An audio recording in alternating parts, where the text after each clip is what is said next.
Hello everyone, thank you so much for being here at the start of episode 13 of Meatballcraft. Today's episode we're going to be going through a bunch of mob simulating mods, so we'll be doing Woot, Deep Mob Evolution, we're going to be going through Thaumcraft, customized multi-blocks that make Thaumcraft not so bad for auto-crafting, and also setting up a fully automated system for our Eternal Dragonfire, because we'll need that in a little bit. Thank you guys for watching, I hope you enjoy. We start off by breaking down every single one of our miners on the main ground floor, including their ender chest and their ender tanks, and moving them up to the new designated miner floor. We built up a new base floor plan for the next floor, which will hold all of our multi-blocks. I feel like it looks kind of like a snowflake. It's pretty cool. We do the same thing that we did with the miners to all of our other multi-blocks and kind of section them appropriately. And now for the progression to begin. So we actually start looking at the suit-covered plates needed for Deep Mob Evolution. We're both going to need some Woot progression and some suit-covered plates and some Rosite large plates. So let's start passiving. Pretty simple Rosite automation. We have a phantom face linked to an IMI interface. It provides Rosite to a melter. Melter pushes it down, gets condensed to large plates, goes back in the interface. And so to start with the Woot progression, we need to get a Stygian anvil, which we can make with the Stygian iron we got from Sedna. So we actually don't have that much Stygian iron. We do need more, but I realized that you can make nether star shards by just using a shard die and one nether star to make 9 of them, and then compress those in a compressor for a Stygian iron each. Nether stars for us are free, so this was easy. We make some ender shards using Eyes of Ender, which capture a mob type, and as we're looking at mob types to capture, we see that Eden Cadillions actually drop Bloodmaster armor in a Woot farm, so perfect first choice. We use the intern, the building stick from Woot, to see exactly what we need for the max tier factory at tier 4. After doing a quick look through all of the casings and the caps, this is actually extremely easy to build. So before I finish making any of the Woot factories, I actually decided that we need places to put them, and I think compact machines are absolutely perfect for these. Okay, let's get on into it. So on our new top floor with the multi-blocks, we put down our first compact machine. This compact machine holds a bunch of other compact machines, and each one of these will be its own little Woot factory.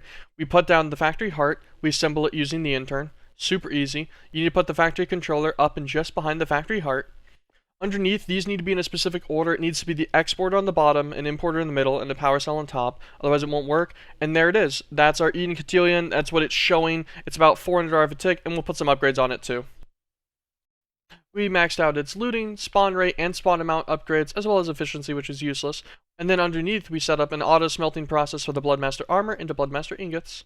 And that brings us to the end of day 1. And on day 2, we log in and see how many Bloodmaster ingots we got overnight. We built this yesterday before we got off. It's been running all night. It's at 85,000 Bloodmaster ingots. A pretty incredible amount. More than what we needed by far. So we got 2,292 tier 2 shards from Woot. That is what we needed to get into Deep Mob Learning. Or Deep Mob Evolution is what it's called in this version. And the original objective on getting into Deep Mob Evolution was to make our steps towards getting Phytogenics for every single one of the V types. The V seeds, being these, are pretty easy to make. Simply, you get a crucible, you get 10 herba in it, and then 20 of whatever kind of essentially that you want. Inside of it, you can make a seed.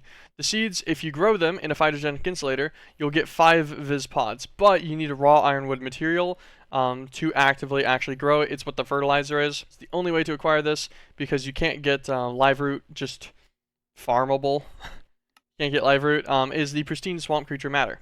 Before we move into DME, I actually decided to set up some automation for the simple machine frames, which is just some basic crafting recipes, super easy. And then we also set up the soul machine chassis, which is just making solitude dust, which was also pretty easy. Induction smelt extra basic machine frames. And then we need to make prismarine. Prismarine is easily done through some atomic reconstructors. The atomic reconstructors make both prismarine shards and crystals by manufacturing them.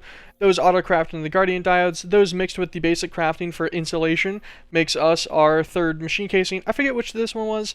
And we also put up our Bloodmaster into blocks automatically because we'll need that too. Okay, now back on over to mob simulation. Simulation chambers, the models, and the polymer clay and such were all actually really easy. We already did everything for them. We just set the recipes for them. And the model that we start off using is the slime model, which we just fuel up by killing the slimes underneath our blood farm. All of this, pretty simple, EMC link polymer clay. They run super easy operational stuff. This will show you all of its iterations though inside of each one of them, and each iteration it'll gain an extra like percentage chance for its future stuff and everything up to self-aware tier. So just keep that in mind that either A, you need to kill a lot of mobs, or B, you need to let them run for a while. Also, before I went and got more models, I decided to grow this sapling, and I forgot how large this sapling really was, so we have a new friend now. I forgot the robust was that big. We set up a large array of simulation chambers and loot fabricators from the quest book ones that we need, and I'm not going to show you them all, but we do have one that's pretty important, and this one gives us Charms of Life, although if you guys are playing now, this is no longer a recipe in the newest version. And so with DME set up so that we can get the Twilight Matter we needed, we start making all of the different kinds of Viz seeds. We also set up ourselves 64 phytogenic insulators. We're going to go and move these guys on over into a beautiful little compact cube, also known as the max size compact cube. We build a huge wall of them. We give them all their upgrades. We try to do nutrient-based upgrades so that they don't use as much Twilight Matter. We give them a wall of water, and then all of their Viz pods and their Viz seeds are fed into a tank. This doesn't have enough storage, so we set up a secondary tank that just stores all the Viz pods as a buffer, and the Viz seeds stay in the first, and we set up a bunch of these crystallizers. They're a pretty simple multi-block, and they convert the Viz pods into actual Viz essential crystals, which go into another Dank 7. And with Viz crystals crafted, we can finally look at multi-blocks that are actually going to use the crystals in raw form. What we originally wanted this all for was to get the Dark Soul machine chassis. We're going to need fire and ice constructs, with both need to be made in an auto workbench with 4 different types of Viz crystals each. These are going to be extremely easy to passive now. We'll put them in another compact machine and set them up quickly.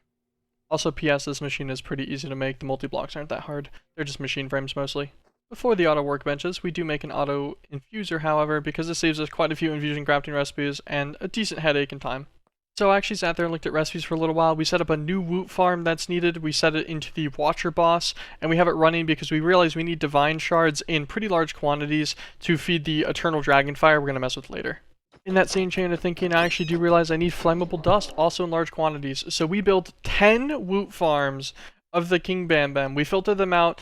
They go out into a storage crate, which has a priority extract to a trash can that's filtered to the stupid armor and other things we don't want, and the rest of it gets sent back into the main system into a dank that's storage bust to our ME. And so, with all the Woot stuff done, at least for now, we decided to move over to make the adamantite blocks needed for our workbenches. We need 4 of them. I start making these manually. I then finally, thankfully, realized that this is a really stupid idea, and so we swapped to using a package recipe encoder. We set the recipe to a processing package, and then we can use an unpackager packager pair to actually assemble the whole recipe and stick it directly into the input bus, on demand from the ME system. We do actually also set up a tunnel using a capability adapter for the ME system and link that to a storage bus to our outside dank, which has all of our Viz crystals, so they're accessible. I think we should have plenty to make 63.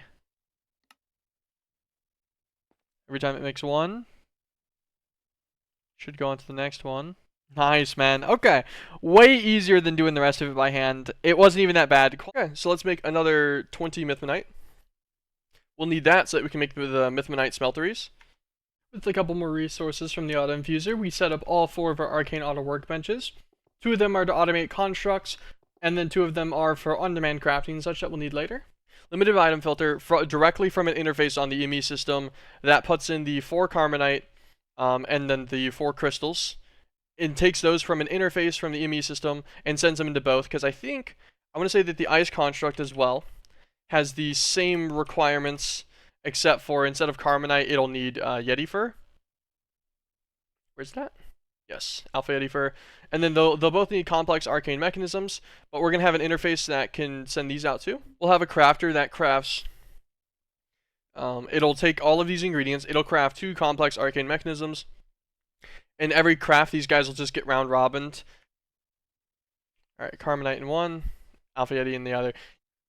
9. I think that's exactly all of the ingredients needed for the complex arcane mechanism. Okay, so for this, we're going to make 1 constant gear recipe on an internal buffer, and then this guy will just go to an external buffer. So it'll make the 2 gears that it needs first every time, and then it'll make the complex arcane mechanism after. It won't forget its guys. It's got all of the ingredients needed inside of it now. We should get started. This should start auto crafting. This guy will go. These guys will fill with 4. And then we should have constructs in both of these. Beautiful. Let's get ourselves a key. Love seeing a design all come together. Get a good old lock and a good old lock. Now if we look up construct, we're already up to 5 of both. Okay, this looks pretty good. I think that's everything we need from the arcane auto workbenches on auto crafting. Give them all processing upgrades. one in here, one in here. Just guarantee that your packager, whenever you're doing anything with the machines, has blocking mode enabled. Blocking mode means it will only put a singular item craft worth of things inside of the machine while it's actively waiting. This stops it from just doing some nonsense where it like overstacks a machine and then now it can't craft. Since this setup did actively need plate variants of some ingots, I decided to set up a pressurizer thing in here already. And then so this interface is going to have processing upgrades, processing crafts or whatever from a pattern terminal. It's processing 1-to-1. If we throw all of these patterns into this guy,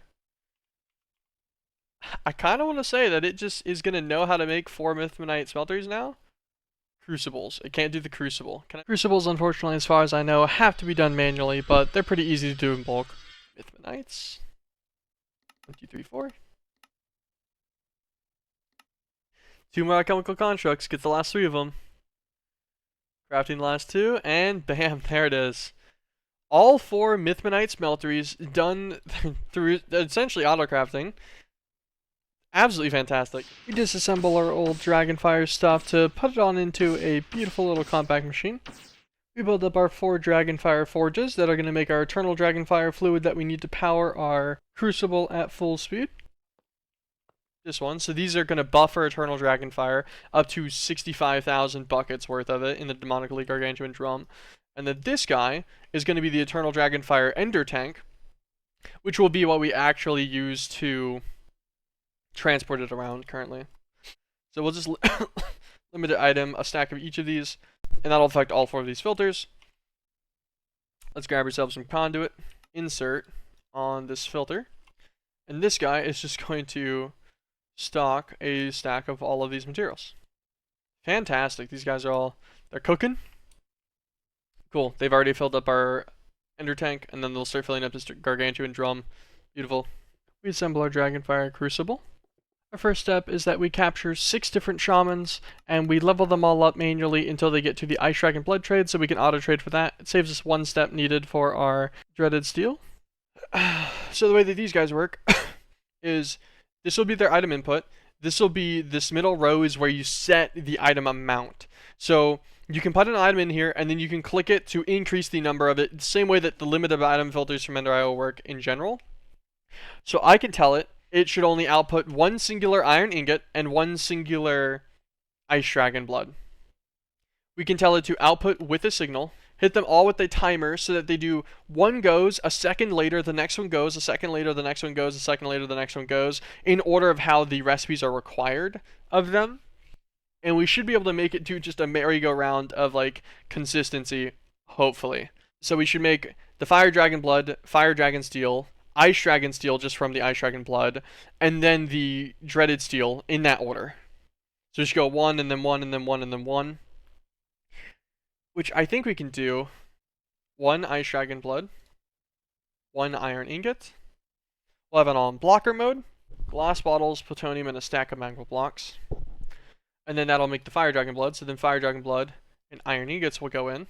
And then Dreaded Steel. As a recipe, we'll need a Fire Dragon Steel, an Ice Dragon Steel, and a Dreadite Ingot. So we can't do this last one yet. But we'll need to set these up to just be passive. We'll just have them passive small. So in theory, should be able to bind all of these. God. I love doing systems like this sometimes. Sometimes this is very enjoyable for me. So this very first one will connect there. The second one in line will connect to this guy. This one will be the 3rd in line, and then our 4th in line will always be our final craft. Okay, so this guy will be a turn off delay of 5 ticks, a turn on delay of none. So he will start. This guy will be a turn on delay of 27, so we're going to add 25 to the turn on delay. I'm going to give all of these a redstone signal directly. So this guy should go first. 2 ticks after whatever we'll have a timer on the side. 2 ticks after, he'll be on for 5 ticks. Hopefully that's enough. This one will be on for 5 ticks. He's 25 ticks later than the other one. This guy needs to be 20 ticks plus 27 plus 25, so what, 52? And then this guy will be on for 5 ticks. Shift is how you do 5. So then in theory, timer here on an interval of 5 seconds.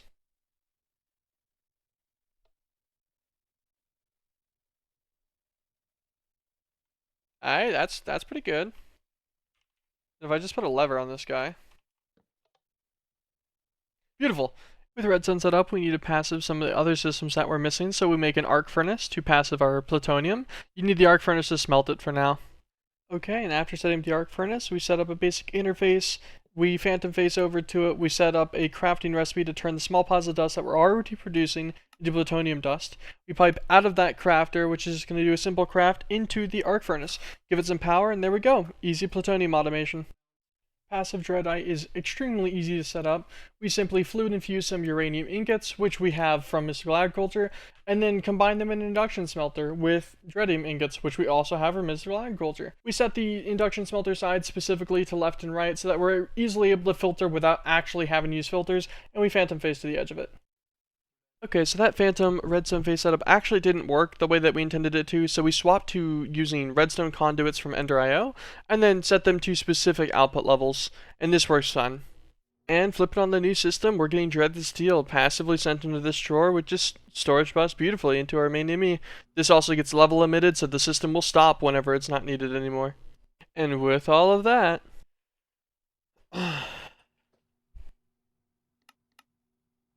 We could just craft 100 chassis. Let's do it. Let's send them forward. Let's watch the craft happen. So it's pressurizing to make the plates. We did all of this to set Dark Soul Machine chassis on passive. And once our full system's filled up, we'll be able to order 2,048 of these at a time before it'll have to rebuffer. Which should be totally 100% manageable just based on the fact that we don't really need that many of these. Oh, that's pretty good. I'm pretty happy with that. And with that, we will be ending episode number 13 of the Meatballcraft series. Thank you guys so much for all the support on this series so far. I hope you guys continue your support. I'm trying to make the editing stuff go a little bit quicker, but it's just a bit difficult, especially with holidays. Should be jumping back into it really, really soon now, as all the holidays are done and everything, so I'm out of most of my commitments that are needed recently. But I really do appreciate you guys. It means an absolute ton to me whenever I check on and I see some comments or stuff, or I see extra views and extra likes and stuff on the videos. It really, really helps. I thank all of you guys for all the support. It's been quite a fun time. Have an absolutely fantastic day though. The next episode should hopefully come out sooner than the gap between this one and the last one. And I'll catch you guys next time. Peace.